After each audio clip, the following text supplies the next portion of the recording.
What is up guys? Welcome back to my YouTube channel. Well, it's me again, Mr. Learning, and we're back with another video. Alright, so today I'm gonna be teaching you if how to compute average using MS Excel and at the same time if how to compute your final grade using MS Excel. Alright?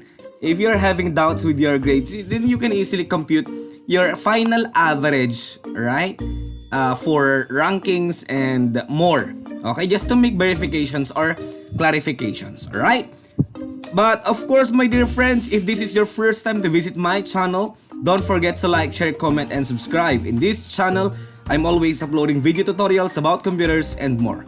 Alright? The first one that we will do is if how to compute the average of your grade in a quarter.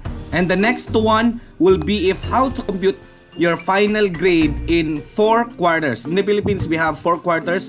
First quarter, second quarter, third quarter, and fourth quarter. Alright, without much ado, let's do this one.